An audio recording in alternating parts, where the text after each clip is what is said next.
Hello and welcome to my March Wrapped. So this is everything I've done in the month, and let's just get straight into it. So with the lifestyle, I guess the general big ones were I got my bespoke perfume done. So I ended up with my perfume Solace, which is a bit spicy, vanilla-y, Christmassy, but sexy, make Christmas sexy. I went on a date. Now I kind of downplayed the date in the Melbourne vlog because I didn't want to make it a downer video, but I thought the worst of my dates were behind me. I was wrong. Yeah, it turns out I was wrong. So that was probably one of the worst dates I've ever been on. Just to sum it up, the guy that I went on a date with was negging me. And when I finally called him out on it, he said, oh no, you're mistaken. I'm just autistic. And I was just thinking, well, I'm also autistic. And yet I don't emotionally manipulate people in an effort to destroy their self-esteem. There is a difference. So I called that date 45 minutes in, and that's the fastest I've ever left a date. And I tried to think, okay, what can I learn from this besides being angry about having wasted my time? And it's that I think I need to implement a system where I can leave a date earlier if it's like that terrible and I don't want to be on it anymore. So called my best friend, vented a little bit, and then said, hey, from now on, call me 30 minutes in. And that way, if the date is awful, I can just have an excuse to leave and end the date and then let them know that I'm not interested, because my experiences when you reject men in person have been mostly either anger and them lashing out and name calling you, or trying to convince you that you're wrong and you need to give them another chance. And I'd just rather not have that kind of confrontation in person. So if I can just leave a date and then let them know, yes, I'm sorry, but there's just not a romantic connection for me. Good luck to you. That would be better. I have never had a date with a woman that was awful. I'll also say that. I have never had a bad date with men. It's just dates that there wasn't a romantic connection. But yeah, with men, I've had some very bad dates, and this was one of them.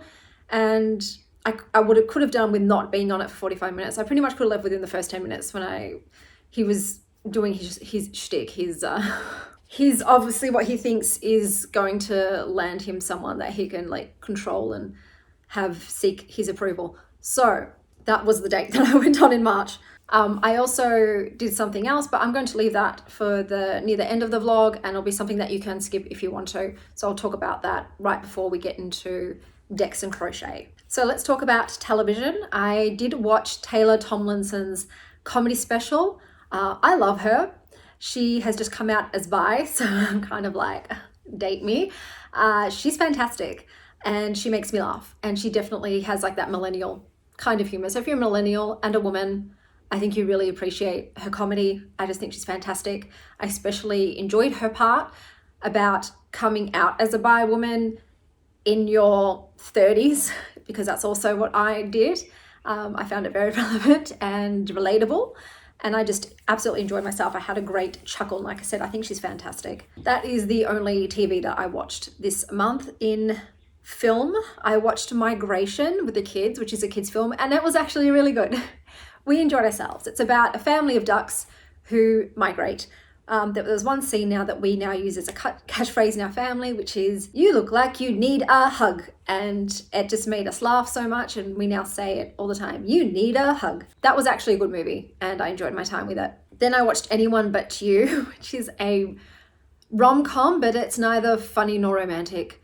I have not seen the female lead, I think her name's Sydney, in Euphoria. I heard she's great in that, but in this, I just found her acting really, really bad. Really, really bad. Obviously bad, so much so that it took me out of the film, and I couldn't buy anything about it. And I didn't find it funny, and I didn't find it sweet.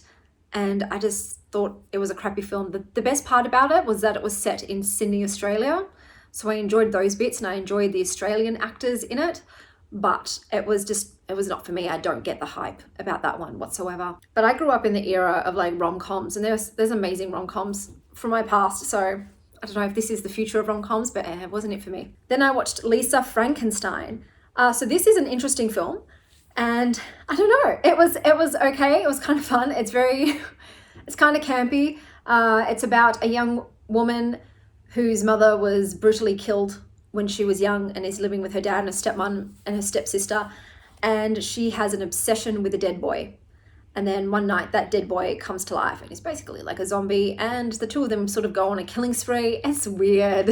It's murdery and slashy and like sort of that, you know, over the top gross violence, but in a way that's not, it's not confronting, it's silly. But yeah, I didn't mind it.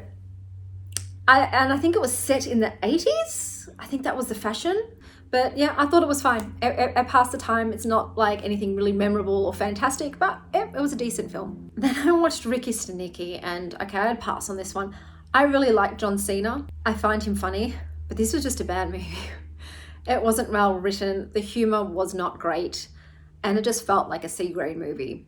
There's also another comedian in there who's normally good, but he was not funny at all in this. And I always find that odd when they hire comedians, but then they don't give them any funny lines. So what was the point of hiring a comedian if they're not going to play one of more of the humorous characters, if they're just going to be a straight man? I don't get that. So that one's definitely one you can pass unless you want to see John Cena in very little clothing singing pop songs that he's redone to be about masturbation. With books this month, so I read a total of 44 books. 10 of those were DNFs though, which means that I didn't finish the book all the way through. I might have, after being halfway, decided not to continue. So I read 34 books completely. I actually had a pretty decent month. It got shitty towards the end, but in the beginning of the month, I actually had 3 5-stars, which is very rare for me. But I read a lot of great books. And my favorite one, I would have to say, was a reread. So I have read this previously and had rated it 5 stars previously, but I loved it even more this time around because I had some more applicable life experience that related to the book. And it is a middle grade book, but I am someone who believes some middle grade books are absolutely amazing. Just because you're an adult doesn't mean you don't get something from books that maybe were written for, 10 to 14-year-olds. This book is called A Monster Calls by Patrick Ness. There is an illustrated version of it, and it's about a young boy, I think he's 12, and his mother is dying of cancer, and it is about all of the things he's feeling with that. It is a magical realism book, so he ends up calling forth a monster, which is actually a yew tree, and the yew tree says to him, I will tell you 3 stories, but after that you have to tell me your truth, even though it is painful and you don't want to say it out loud. And it is just a book that destroys me. I was just sobbing. I was absolutely sobbing. It's a short book, but it packs such an emotional punch, and I loved it. I absolutely love that book. It's an all-time favorite of mine. Out of the book covers, I think my favorite was Bluebeard's Castle. So this is a bit of almost like a pulp. It's like a pulp gothic book. It was touted as a gothic erotica, but it's not. It's a book about abusive relationships.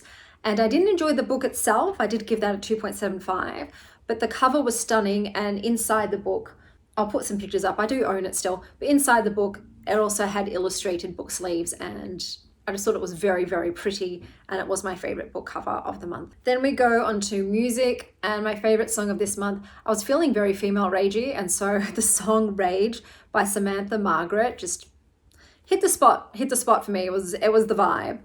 I'm going to sneeze. Oh my God. A lot of hay fever this year.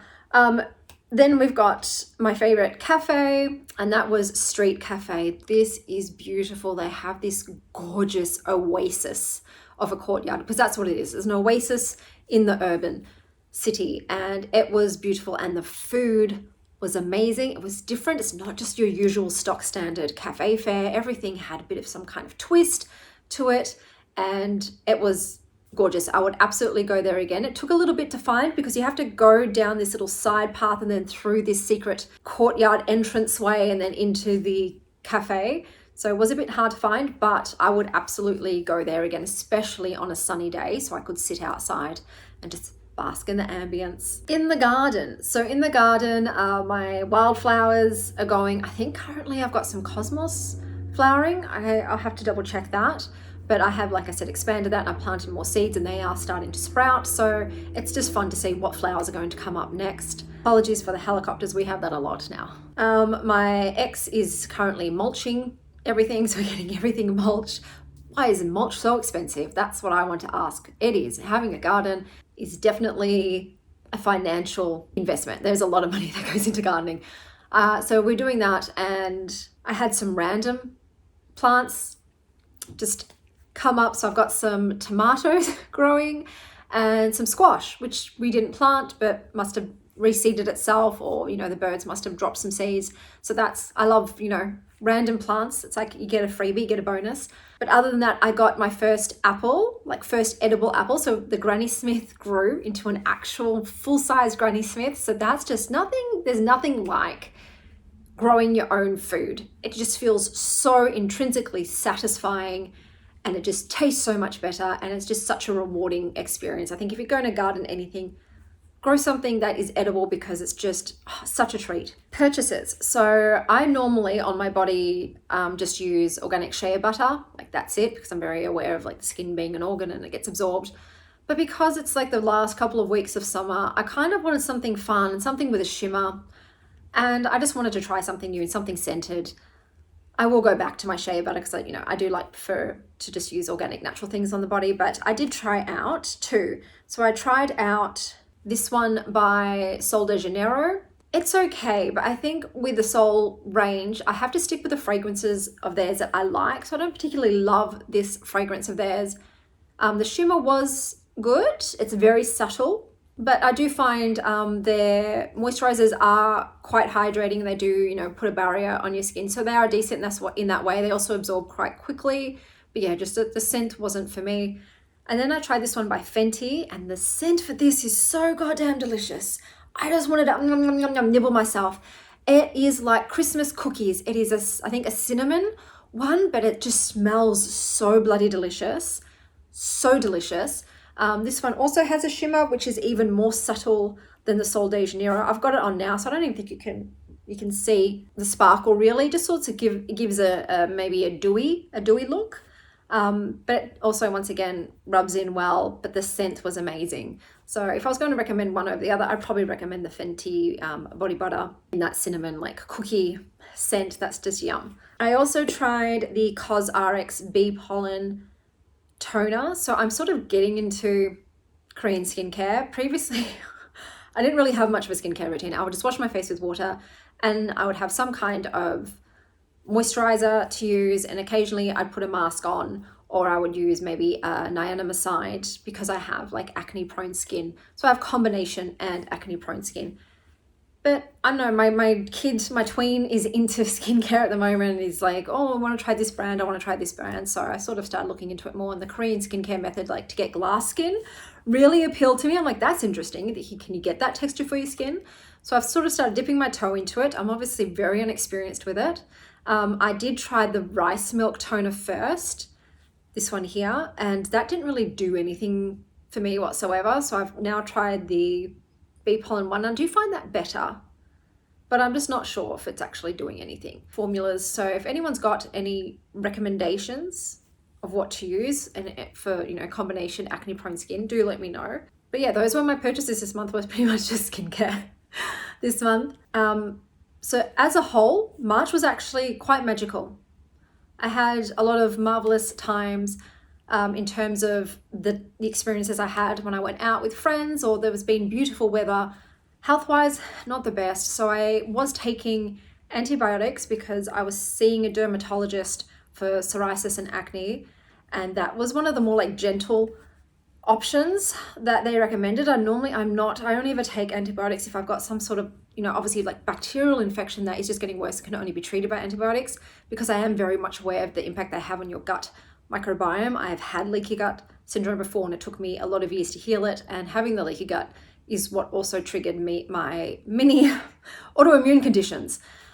So I was a bit reticent. I did bring up these issues to my dermatologist, and she said, oh, it's such a small, like light dose that it shouldn't affect you negatively in any way. Well, I guess this is one of those cases where sometimes your just intuition is kind of right, and basically it didn't mess me up. So I had a lot of gut issues while I was on them. I had bloating and nausea, other gut issues that I won't talk about, and my autoimmune conditions have flared up. They are just running rampant, and some of the things that come with them, besides the chronic pain and the individual symptoms of them, chronic fatigue and brain fog. And those two things are very incapacitating for me. I find it very hard to function. I can just take care of the kids, the house and the cat, and then that's it. The rest of the time I am just a zombie and I'm on the couch, and most of the time I can't even watch things or read things. It just takes too much energy and I just have to lie there, not asleep, just in a like comatose kind of state. And did the antibiotics help with psoriasis or the acne? No. So I am meant to see my dermatologist again.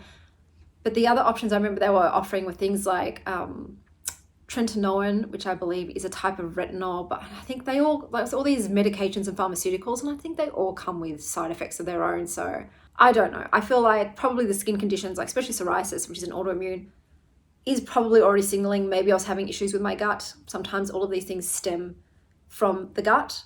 So because it's already messed up now, like it's quite messed up, I am just going to go on the same protocol that I did when I was doing my leaky gut healing. I'm not going to get it retested because the leaky gut test, the gut impermeability test, is hundreds of dollars. It is not subsidized by our healthcare system in Australia. It's considered like an optional test, and just don't want to spend the money on that right now. I've got the same symptoms I did back when I had it previously. And also a gut healing protocol is not damaging in any way. Like I'm not going to hurt myself by doing it. It's either it'll be neutral or it'll be beneficial. So I'm just taking, some things that's supposed to help with gut lining. So you've got things like L-glutamine or slippery elm bark and aloe vera and probiotics and certain things, just trying to fix it up a little bit. But yes, that was something that I dealt with, this month. The next thing that I'm going to talk about could be triggering for some people. So feel free just to skip to the next part, which will be the decks and the crochet. I did not buy any new decks again this month. These are just ones that had been pre-ordered from the year prior. So once again, no new purchases, just pre-order decks coming in. So the thing that I'm going to talk about is I did try LSD. So as you know, I do shrooms yearly. So I don't just do shrooms for the trip experience, which is still one that is very healing and has a lot of self-reflection and works with trauma and wounding and all that jazz. Like it's a wonderful experience in and of itself. I've never had a negative experience with mushrooms, but the reason I take mushrooms is because of the effect they have on my mental health. So for me, they rewire my brain in that they absolutely tamp down depression, anxiety, suicidal ideation, and my OCD. So once I take a heroic dose of shrooms, all of that stuff just gets brought right down from 100 to 1, and it lasts quite a long time. So that is why I take them. It's a more medicinal thing for me, and they are life-saving for me in that way. However, I am trying to be open-minded and push myself out of my comfort zone this year, and I was reading some reports, and based on people's anecdotal experiences of LSD being another one of these kinds of drug psychedelics that can also have beneficial mental health and emotional well-being effects. So I did take some. Now, I did probably violate my rule, which is whenever you try any new substance, like any kind of, even a pharmaceutical, I'd say always have someone with you just in case you have an adverse reaction, because it is possible. Everybody's body chemistries and brain chemistries are different, and you react to things in different ways. However, because I had done so many trips with mushrooms solo and was absolutely fine, I thought I would be fine because I had the same setting, the same intentions, and I would be at home. This ended up being what I guess people would term as a bad trip. So took the LSD, and I won't go into it in detail, but the main experience, I guess I would call this one of pain and fear. So before doing the trip, I did pull a tarot reading of what the trip would be like, and this is what I got. And when I got this, I thought, I don't know if I'd like to experience that. The adventure card did say, feel the fear and do it anyway. Do I think that this reading informed my trip? No, because I completely forgotten I'd even pulled cards, and it wasn't until the next day I was going through my camera reel that I saw that I had pulled cards, and they made a lot of sense. But after pulling those about the trip, I thought, let me pull some more cards and say, what will I get from this trip? Like, what will I learn from it, rather than just telling me what the trip itself is going to be like? And these are the cards I pulled, and I feel like they were very, very, very relevant. So with the temperance and balance, they are similar, obviously, in their meaning. As a woman of extremes, temperance and balance and moderation are things that I do struggle with and I want to get better at. With the embroidered graveyard cards version of balance, those figures are actually Demeter and Persephone. Now, Persephone is is the only like deity that I go to for guidance. And for me, she is like, I'm sorry, my feet are tingling and it's just, I have to stretch them out because poor circulation. Now, for me, Persephone is like an older sister. She doesn't sugarcoat shit. And it's sort of like, I'm telling you this, or this is going to happen. You're not going to like it, but it's for your own good and you will thank me in the future. That's the kind of energy. So I had a feeling like, okay, yes, I might have to walk through the underworld, but it will be worth it. And then obviously you got the Two of Cups there as well, which at the time I'm like, well, that could be a multitude of things. But I don't want to assign any meaning to it yet. We'll wait and see how I feel about this spread once I'm done the trip. But anyway, so I went into the trip, and for me, this definitely was the sort of like the darker emotions that you have in the human spectrum. I was not prepared for how incapacitated I was going to be. So it was like I'd been put in a glass jar and someone was shaking it up. With mushrooms, for instance, I feel very anchored. I feel anchored to the earth, to my soul, to source, and also to my body in general. And with shrooms, they actually do let me take the wheel. So anytime I want to take a break, I open my eyes and I can get up and make myself a cup of tea. I can go and pet the cats. I can do some stretching on the floor. And then when I want to continue with the journeying, I find a little cozy nook, wrap myself up, and off I go. So I know, but that being said, some people don't have that experience with shrooms and they actually have the opposites. Like I said, everything's different for everyone. But with shrooms too, big difference in the body sensation. So for me, it's one of the only times in my life that I have no pain. So I'm completely pain-free. And not only that, I actually feel really connected to my physical form as well as my spiritual soul, but I also feel really good in my body.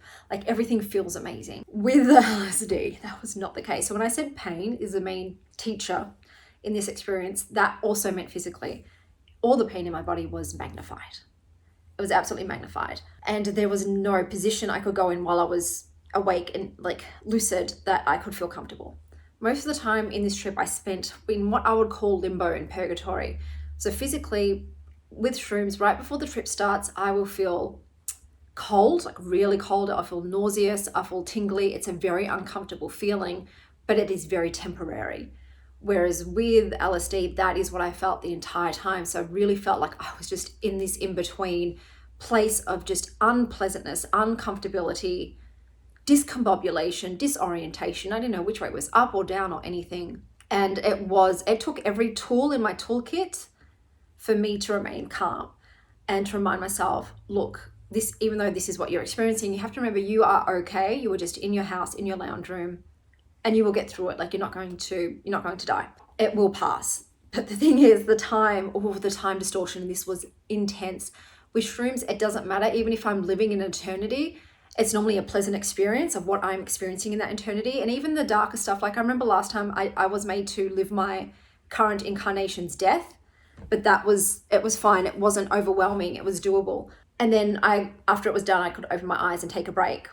Whereas in this one, the eternities were eternal, and they were eternities of, like I said, like paranoia and fear and loneliness and all of these qualities. And then I would come out of it, wake up in my lounge room and grab my phone and see only 2 minutes had passed. And it was just so demoralizing. I thought, how am I going to get through this? I'm like feeling like I've just been in this purgatory for 100 years and only 2 minutes have passed in the real world. And I know that LSD tends to have like a half-life tends to last generally 12, sometimes longer hours. How am I going to get through? So I kept going. I think I'd been going through it for an hour. And at that time too, with mushrooms, I have conscious thought. I'm able to process things while I am going in through them and in them. Whereas with the LSD, I just had a mush for a brain. There was no cerebral aspect to this. It was just an inundation of feelings. I didn't even have command of the English language, which I came to find out later. But I, at one point thought, well, you know what? I think I would do better to have some help, because I don't think I'm actually capable of taking care of my physical form while I'm undergoing this. And I would feel better if someone was here just to monitor me. Am I getting any fluids? Am I overheating? I don't know. So I messaged my ex, who knew I was doing this thing today, but he didn't reply. And then I messaged my ex-husband. And now when I say I messaged, it took a Herculean effort, when I was in one of the brief lucidity states to be able to go to my phone and send a text. It took so much effort, and then I would go back into the purgatory and then I'd come out again and try again. But they also didn't reply. And then I called my brother. Now it's interesting to think about who did I call. So I called people that had been through similar experiences to me because I knew that they would be non-judgmental and they might be able to help me through it. I did not want to call my parents because I thought straight away they're going to throw judgment and fear at me and they'll yell. And this was something I thought I could take with me going forward with my own children, to be a person that they feel like they could call in a situation like this. I want them to be able to feel like I would be someone that would just come and take care of them and just be a witness for them and give them love and acceptance. So that's something I'm going to work on more in my current life. But basically, my brother managed to answer, and hearing his voice did anchor me into the 3D reality. It managed to keep me here. I couldn't really process anything he was saying. I could feel all of his emotions. I remember thinking, I tried to scribble in my journal at the time that my brother was opening up and being vulnerable with me, and that this was important and something that I wanted to talk to him about more in a lucid state. But my writing is illegible and I don't remember anything. So it's another thing from this trip. With mushrooms, I remember I can pull through the information of what I've experienced. With this one, I don't really remember what was said. I remember what was felt. I could only feel. It was like I was Bella in Poor Things.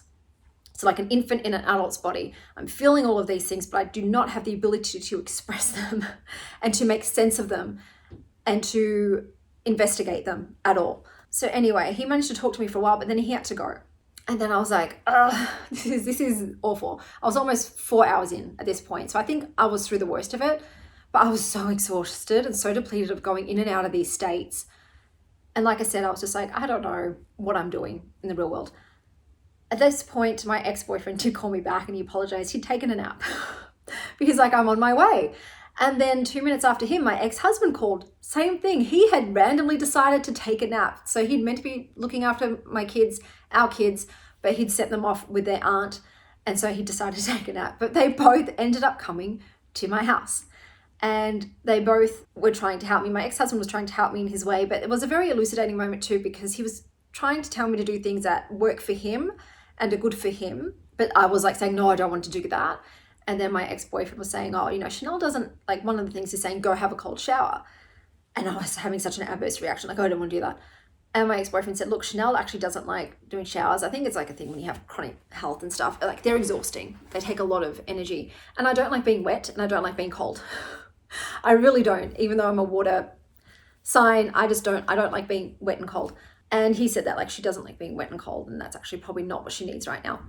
So he was advocating for me, and I could see on my ex-husband's face, there was a thing in our marriage, I think, that caused a lot of discordance in things that he enjoys and that work for him and everything. He could never understand why I didn't feel the same way about them. I think he was just feeling rejected by me when I'd be well, I don't want to do that and I don't like that and yada, yada, yada. And that was something that we always disconnect on.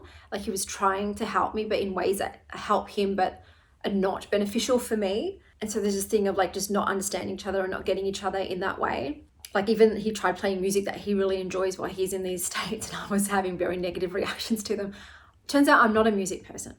When I'm in these states, I don't listen to music too when I'm on shrooms. I get trapped in it. I get caught in these songs, and sometimes the energy of those songs are not pleasant for me, and I just don't have any control. This whole trip, there was absolutely zero control. I was just free falling. But anyway, he tried, and I appreciate that. And I did come away. We have a very fractured past together, and it was healing in that way. I understood him a little better, and I did feel compassion towards him. I did thank him for showing up for me. And I think that was a step on, in healing our relationship a bit more going forward. So I did appreciate that. But then he had to go. He had to go back and take care of our kids. But I did appreciate that he rocked up. Although he did initially yell at me on the phone for taking a whole tab. Don't yell at anybody that is having a bad trip. It's not great. But yeah, I think he realized immediately after he calmed himself and he's like, I'm just going to come over. It was just an instant reaction to him to scold me. But then my ex-boyfriend stayed, and he's just someone that really understands me and gets me in terms of what I'm like and what's beneficial for me and how to treat me while I'm in this, sort of scared and shaky and confused state. And having people there really did anchor me and balance me. I felt like a bit more of an equilibrium, even though I still had the physical sensations are just so overwhelming, like to be in that constant state of like heightened pain and not to feel like you have any control over what you're doing. It's frightening, I guess. But the come down was much better, and he just made sure I ate, and we watched a funny movie, and then I went to bed, but I didn't fall asleep until 3 a.m. So this did last like 16 hours for me. So it was quite a long time. The next day though, the after effect wasn't bad. Like with shrooms, I get horrible headaches for a few days and fatigue. Whereas this one, I was a little bit tired and I felt a bit brain foggy, but I was okay. So I thought that was interesting. So looking back, and once again, I'm like, what can I learn from this experience? So one, that will make me a better trip sitter for other people.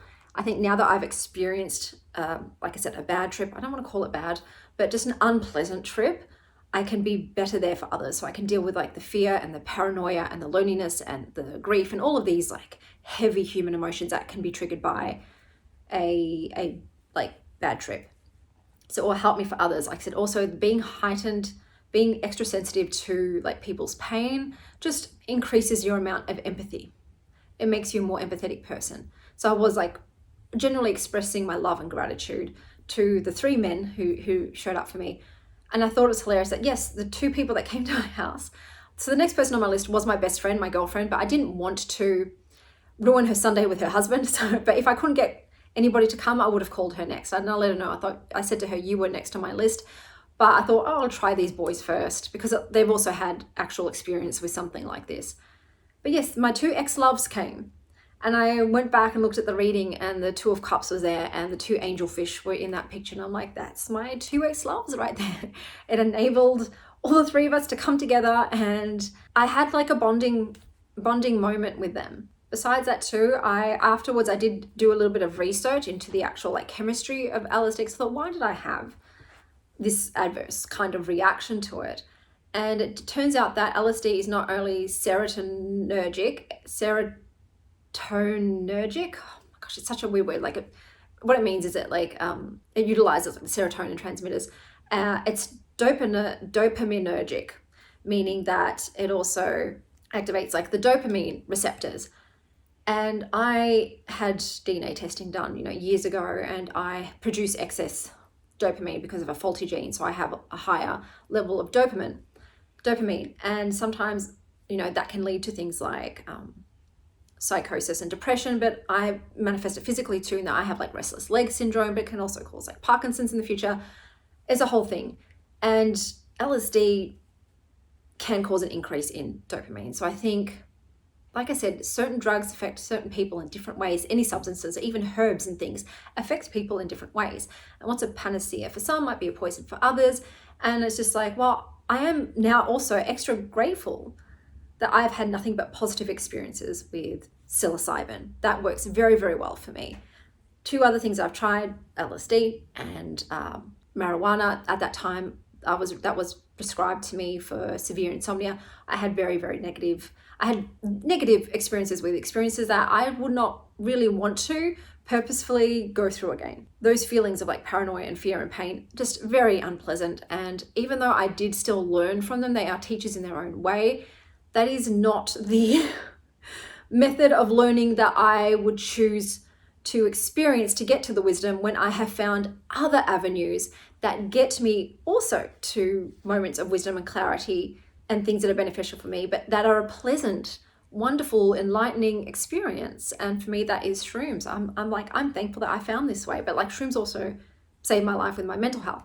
So I'm getting like a 2-for-1 deal with them. I'm getting these very cool, spiritual, earthly, just amazing, unable to put into words experiences, but I'm also getting a long-term positive effect from them. Whereas, look, would I be completely against trying LSD again? No, because I know I don't want to be that closed-minded, but at this point in time, I just don't feel the need to try it again. Maybe I'd try a smaller dose, very small dose in the future with someone with me, just to see, do I have the same experience or is it a different one?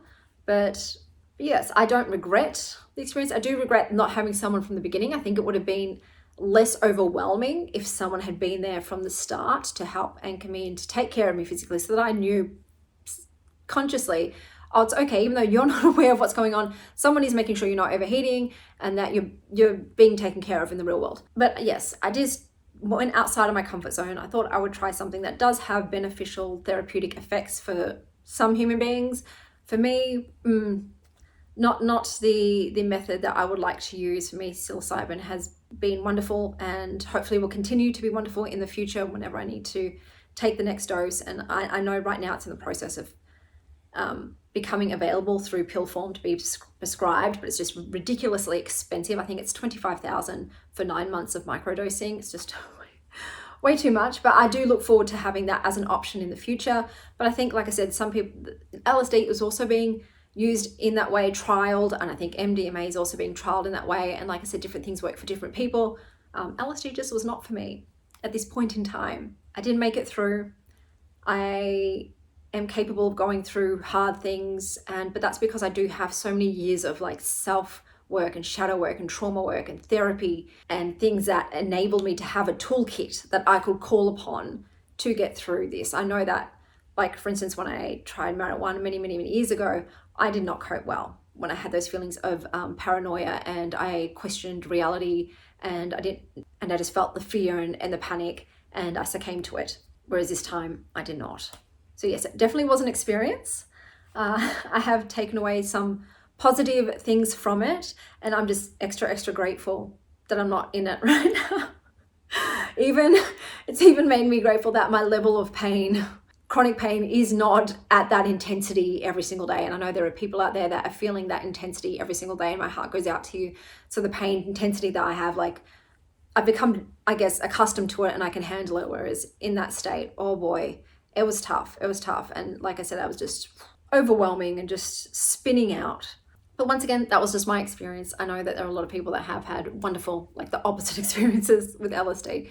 But like I said, with anything, if you do try anything, have someone with you. And that includes pharmaceuticals. And that includes maybe even some herbal tonics, because you never know, you might be allergic. It's always important to have someone, whenever you put some new substance in your body, to have someone with you. But I'm a very much a trial and error kind of person, you know, and I didn't used to be. I was very controlling, and I was very anti any pharmaceutical drug, anti any natural drug, all of that. And it wasn't until I reached the bottom and was going to do something permanent, and I was only stopped by my brother randomly coming to my house at 10 p.m. at night, which he never does.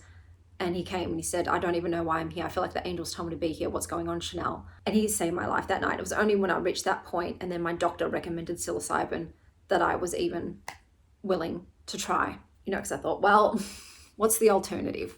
And ended up working for me. But I was lucky. Once again, I don't want to say like, oh, you know, psilocybin is a miracle drug, because it doesn't affect everybody the same way. It doesn't work on everybody the same way. It just happened to work for me. Just like LSD did not work for me and marijuana did not work for me. Whereas I know that marijuana is healing for some, is a medicine for some people. Like I have my mother who has also arthritis, and for her, it reduces her inflammation and makes her feel good, where it does the opposite for me. Increases my inflammation, does not make me feel good.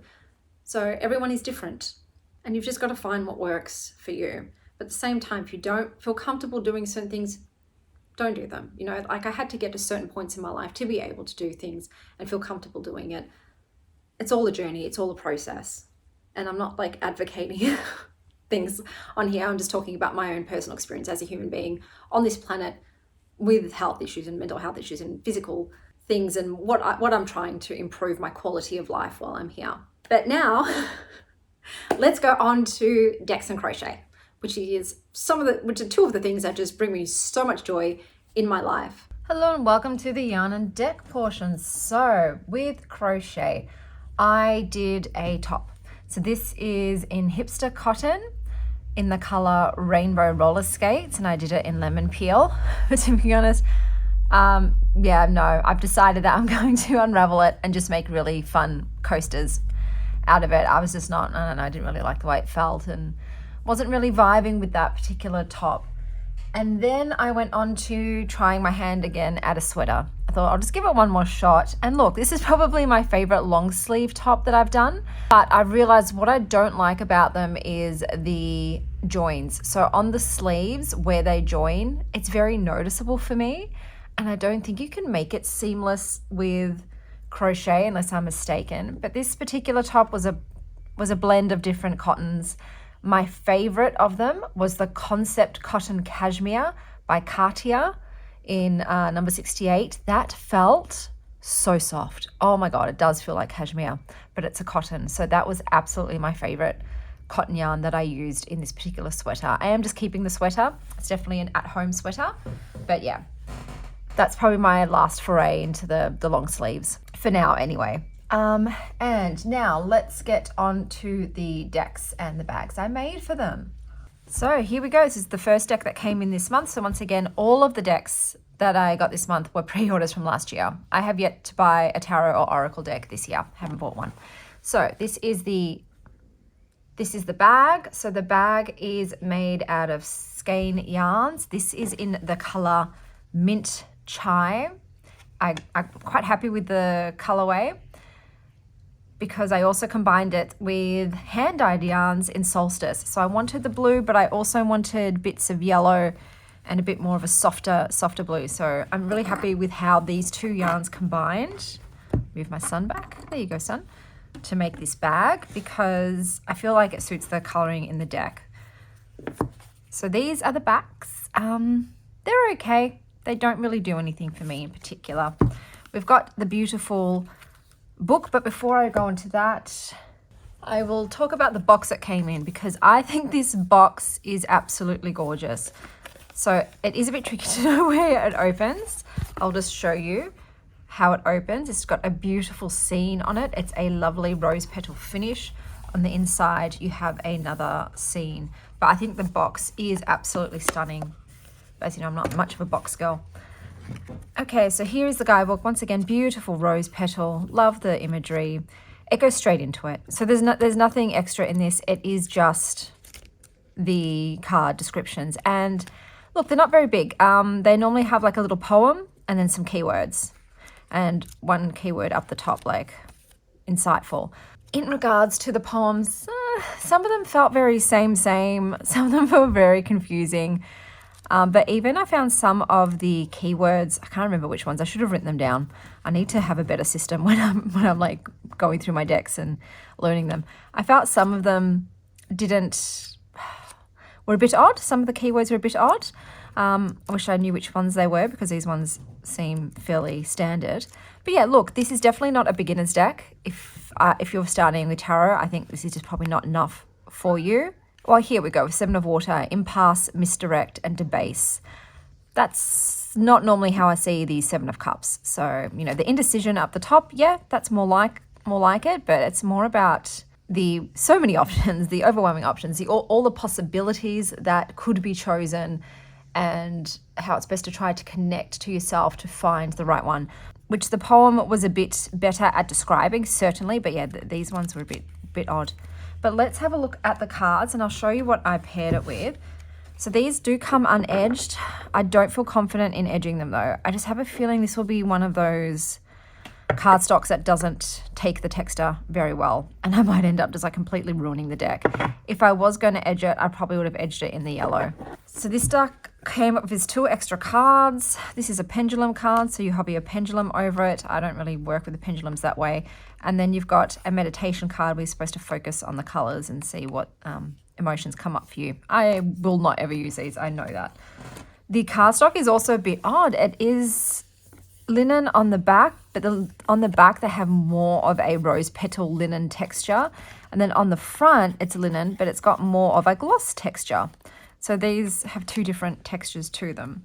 So this deck I ended up pairing with the Nest of Light Oracle, because I thought they had a similar vibe, similar like scenes, and I like them together. But this deck, okay, so it was a Kickstarter. I did back it originally. The Kickstarter fell through. It didn't get funded. So when it came up again, I thought, yeah, I'll get it again. I do really like the illustration style, and I love the little scenes, but I find that working with it as a tarot, the scenes don't give me a whole lot.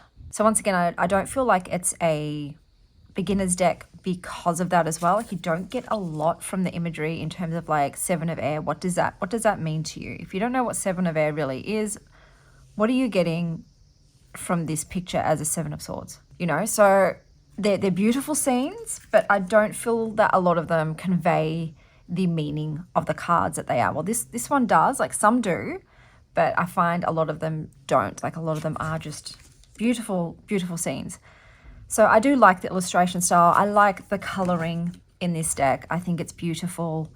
I think it's good quality. The cardstock is a bit odd though. I do find it weird to have two different textures on either side of the card, but I'm someone with like sensory issues, so I don't think many people would find that weird, so to speak. In terms of me using it, I was excited at first because once again, I do find it beautiful, so I appreciate the art in it.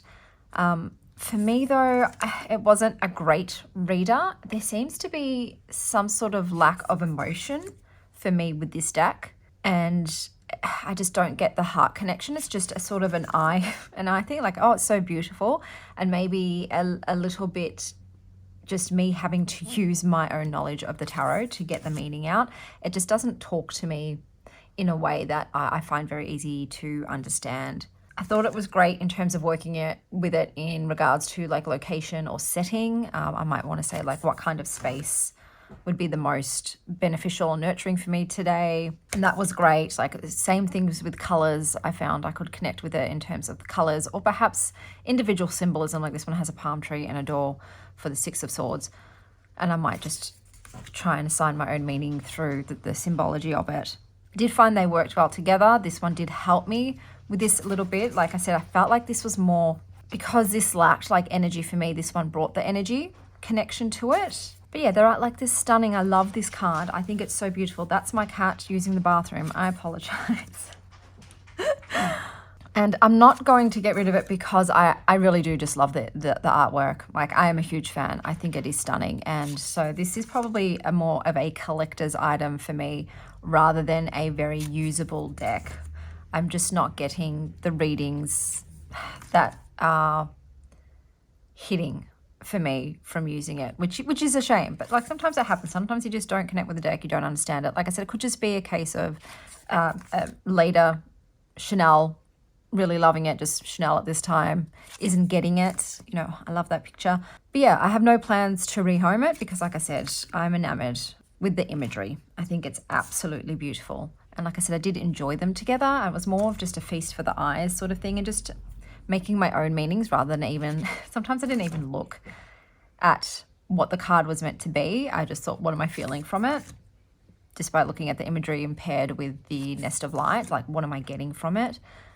And that seemed to work better for me than trying to assign like the Three of Cups meaning. And I definitely just stopped going to the guidebook after I'd read through all of the entries. I read through all the poems. Some were great, but like I said, a lot of them felt same. A lot of them were a bit confusing. But I just felt like, well, I don't really need to because I'm not using the deck as a sort of traditional tarot in that respect. It could definitely be a storytelling deck. I think you could get that vibe from it because of the type of imagery in it. You could pathwork into there as well. This one's like very June-esque to me. That's what I'm getting. I'm getting June. So yeah, I think this one is a bit left of center in terms of like how to use it rather than just a standard tarot system. But like I said, I will be keeping it in my collection, and it is the Journey Tarot. Okay, so next up we have the Aurora Tarot, which once again was a Kickstarter deck. This one is Marseille. I'll just show you the bag first. I'm really happy with how the bag turned out. So I did not want to go and buy a new yarn. As you know, I'm really trying to use what I have. So I've combined, I had a blue yarn. I don't even know what it is. I just had leftover blue. And I combined it with Life in the Long Grass, Autumn Leaves. I love that brand of yarn. And I did it in Suzette stitch. And I just put a little gold flashy button on it because this has some flashy gold. So originally this has a tuck box. Like the tuck box is cute. It's got beautiful print inside. I love when they do something inside the box, but even you can see I barely used it. I just opened it, I think 2 or 3 times, and it's already like chipping away and bending. So I don't think this would last a very long time. It is very pretty, but yeah, I don't think the longevity is great. Whoops. Let's go on to the guidebook. So this is a tome. This is very well done. It is a hardcover book. It's got gold gilding edges, but as you can see, mine's already a little bit scuffed, and you've got a little ribbon here as well. So here are the end pages, which I think are absolutely stunning. It's on a matte paper. Now that I've read this does not really talk about Marseille in general. It does a brief overview of history, so how it came about in terms of like tarotchi, how it was a game before it became, I guess, a tool of divination, and sort of the different forms. They briefly say, oh, in France they were using Tarot of Marseille, but it's just a very surface sort of level, just like, oh, and here's some stuff about the Book of Thoth and the Hermetic Order of the Golden let's just try again. The Hermetic Order of the Golden Dawn. So there's not a lot, and I thought it would talk about the Marseille system because it's a Marseille deck, but it didn't. So I am going to have to go and read about that myself because I still don't know anything about it in terms of what are the meaning of the pips. Is there an actual meaning to them in the way that they're structured? I don't know anything. So here you've got a little bit about Major Arcana and Fool's Journey, a little bit about Minor Arcana and the suit, so just standard information, and a little bit about the numbers system. And then you've got spread, so just a single card, a 2 card, 3 card, like very standard, you know, you, the relationship, your partner, that kind of thing, past, present, future. And then they've got a month ahead, which is nice. None of these are like themed, so to speak, and then the standard Celtic cross. And then you've got the entries, and I love that there's a full color image. I think that's beautiful. So you've got a few keywords, which is fantastic, and then explanation for the upright, and it is well written, and then the reverse and some journal words. So I think this definitely could be a beginner's deck in terms of keeping it simple, like not overwhelming people. However, like I said, because it is a Marseille, like I don't know how beginner friendly are Marseilles if you don't know anything. I don't think you can get much from the imagery with a Marseille deck as a beginner. Like this isn't really giving a lot for like 9 of Cups if you don't know anything about the system.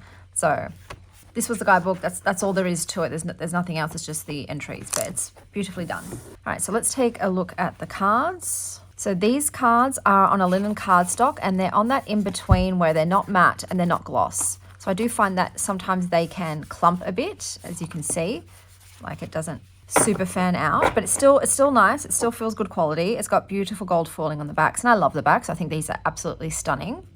And it's got the shiny, glittery edging. I don't know how this will wear. If it's like the book, probably not well, but it's still very, very, very pretty. Now, so this is in a limited color palette, and I actually think it's really stunning. So it's blue, gold, and black mostly. I'll show you what I paired it with. So I paired it with a deck that doesn't go with it aesthetically at all. So I paired it with I always forget the name of this one, Mystic Midnight Oracle. So this one is sort of a cosmic themed deck, and because this one is also based on, I think they said Palladian, but it's got an ether sort of astro energy to it. I think Cocarina is known for that, like their art style is known for that. But I needed something that had like a keyword on there as well, so that I could just, so optimism here with like the 10 of Cups, you know, that makes sense to me. So in terms of the visuals of this deck, I think it is beautiful. This was I've never, ever shown any interest in like really pip decks or Marseille. I don't own a single Marseille deck besides this one. This was the first one that made me want to give it a try because I just really liked the art style, and I just found the colors so lush and elegant and beautiful. So I thought, just give it a go. You know, you got to try new things. How it reads, it does read well, but like I said, I do get a lot of things from imagery. So this doesn't give me a lot. I am going into my knowledge of the tarot. Okay, it's a 7 of Cups. I do read the guidebook. I think the guidebook's great. I probably will read it until I've read, sorry, I've just noticed a cat hair in the corner of my eye, until I've read through the whole book, because I want to see like how everything is written. I absolutely love the majors and the court cards. Like they just, I love them. I kind of wish this had been a fully illustrated deck.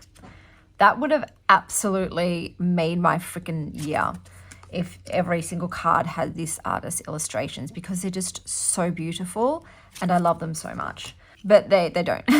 So that is the biggest downside for me. I was like, how am I going to go? I do think they're beautiful. This is I'm still happy that out of all the Marseille decks that I've seen thus far, this is still my favorite.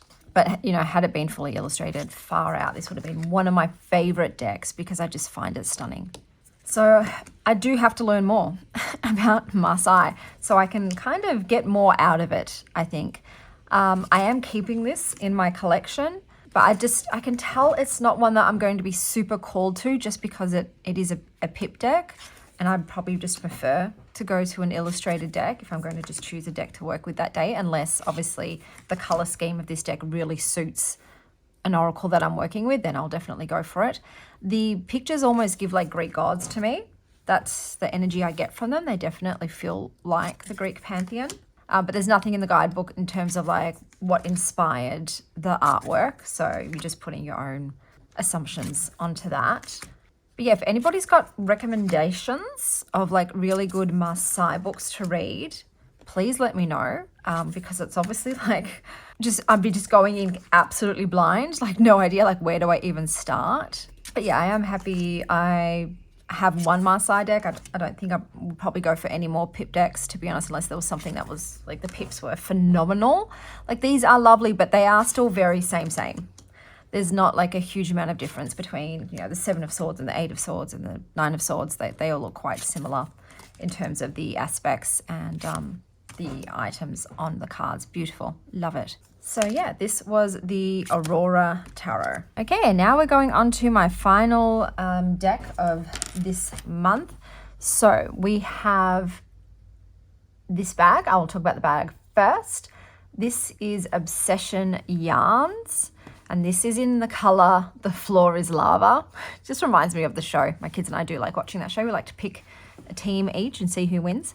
And I've put a little autumn leaf button on there because I just feel like this gives such autumn vibes to me. And I did this in Trinity Stitch. So in here is the Embroidered Graveyard Oracle. So I absolutely wanted this originally. It sold out. This was an indie deck. And it just sold out. And I was freaking gutted. Like they were still selling this version, the lighter color scheme version, but this doesn't do as much for me as the dark version did. And I kept emailing them, are you getting it back in stock? And they're like, yeah, we're going to get it back in stock. They never did. So in the end, they launched another Kickstarter for it. So obviously I backed that immediately because I just knew this was right up my alley. Even my best friend randomly said, hey, I just randomly came across this deck. I think you'd like it. And I'm like, yep, I've been trying to get it for a long time. One of these days. So yes, this was on Kickstarter. The book, let me show you the box, sorry. So it came in this box, which has beautiful copper foiling on it. It says, goodbye, hey Sylvie. It's got some things on the back there. So it even tells you a little bit about the cardstock. And then it's got beautiful flower butterflies on the edges. And then you open it up and it's got a lovely quote from the author and then beautiful skulls and butterflies inside. Oh, Sylvie Sky. What are you doing, babes? Cats want my attention, clearly. Anyway, so this guidebook, rose petal cover, beautiful, love it. And it's got the gold foiling. The pages are a glossy cardstock, but they do not have color in them and they don't have the image of the cards. So I did read through this. This deck is mostly meant to be used as sort of a mediumship deck. It's supposed to allow you to communicate with spirits. I am not using it in that way. So I'm just using it in the standard way where I just use the tarot to connect to myself, to connect to my subconscious, to my soul, and to seek guidance, but not to actually call in spirits to communicate with. So if you are using it that way, and there's also like sort of witchcraft in here too, there's so much information on that, which I think is like fantastic. They're very thought out in that way. So with the cards, you'll have the number up the top and the title of the card and sort of like just a general thing about the card. And then a thank you to the person who purchased the original artwork for the deck. And then you've got the spirit communing meaning and the introspection meaning. I like to read all of them. This one's probably the least applicable in the way that I use the deck, but these two I find do have, both of them have some great information. So you've got all of the ones. I will mention that, so you got an extra card called the community card in here. And in this book, it's number 75 because there are like 75. However, on the cards, it says number 76. So I'm not sure what that's about. So the cards are labeled 76, but there is no 75 card in here. And in the book, it says. So I just thought I'd mention that. Then you've got a whole bunch of rituals and activities. One in particular I thought was really lovely, which I will flip to now. I thought, oh, that's something different and that's lovely, is the Sacred Duvet Day. And they mentioned like people who are spoonies or people with low energy and chronic illness and just a little like cozy ritual day. And I thought that's lovely. I love that. There's also got a correspondence table, Most of them are from the Greek pantheon, but you've also got the Celtic goddesses there as well. And then you've got some spells if you wanted to do some spells. So there's quite a lot. And then it goes into spreads. So you're absolutely spoiled with the amount of spreads that you get in this one. I think they're all fantastic. And I did all of them. So they were great. And then you even get a little bit of a further reading in the back, which I think that's wonderful. So this is really well done. Okay, so let's look at the back. Oh, I love them. I love them. I believe this is called a planchette. But like I said, I've never really used like Ouija boards or any of that sort of thing. But you've got beautiful hollow there, which I think is stunning. And then the hollow copper as well. Just love it, love it, love it. And it's on a gorgeous swishy matte cardstock, which is one of my faves. You probably could riffle shuffle this, but you think I'm going to bend it. There's just no chance of that. So the imagery on that too is like stitch work. It's embroidered stitch work. There's original artwork and then it's, you know, been put on the card. So this does have a borders. I'm just going to get the other deck that I paired it without. And I don't mind the borders at all. I think they're beautiful. They are, I guess they are a bit busy, but because it's just a simple image in the middle, I don't know, I don't mind it. So I paired mine with the True Black because I just felt like it went thematically. The True Black to me feels like an angel deck and almost like a death deck. And this is very similar in that way. I connected to this deck immediately. This is one of those decks where it was an instant yes. Every reading that I did with it resonated, was meaningful, was applicable, and I just really enjoyed it. I really enjoyed pulling cards from it. I felt like the tarot was just supplemental to this. I feel like this can absolutely stand alone. I don't even feel like you need to have supplemental decks with this. But it was fun to add a little bit more layering, a little bit more meaning on top of it. I didn't even bother reading the guidebook. I would just go with my keywords for them and apply them how I thought to the meaning of the cards. But it is beautiful. Like, I am in love with it. And despite its more, I'd say, serious subject matter, it still feels like a very nurturing deck. And I think that's because of the creators, like the way that they even wrote the guidebook. It just sounds like they're very loving, caring people and empathetic and kind. So you feel that from this. It's not, oh God, I apologize for the noise. It's not alarming at all. Like I said, it doesn't matter what the title of the card is. It's just, it feels nurturing. I love that there's also figure cards. So there are cards labeled mother, father, grandma, grandpa. So, you know, if you wanted to ask who's coming through or things like that, like it's very suited to its purpose, but you can still absolutely use it just as a regular divination or self-reflection tool. It does, like even just the goodbye card, which obviously has its intrinsic purpose in seances, mediumship, that kind of thing, working with spirits. It still has its meaning as a divination deck or as a self-reflection deck. So obviously it's a very inclusive deck as well. And like I said, the guidebook is really well written and I enjoy the meanings and the way that they've worded things in the guidebook. But there's so many cards too, which I think is fantastic. But yeah, no, it sort of has an almost tarot-like energy to it as well. That's why I feel like you can use it on its own. There are so many cards and it's quite multi-layered. But yeah, I absolutely adored my time with it. And these two are the decks that I used right before my LSD trip. And I felt like they were very applicable at that point. This is one of the cards I pulled as to what it would lead me to afterwards, you know, being more vulnerable, asking for help, putting, you know, my heart on my sleeve a bit more. And this was the one that was, what's the trip going to be like? This is the one that sort of edged me more towards doing it. I believe this said, I'm just going to double check so I'm not actually saying something it didn't say, but I'm pretty sure it said, don't let fear make you say no. Don't let fear keep your life small. You just need to be brave. It's sort of like feel the fear and do it anyway. That's what I was getting from this card.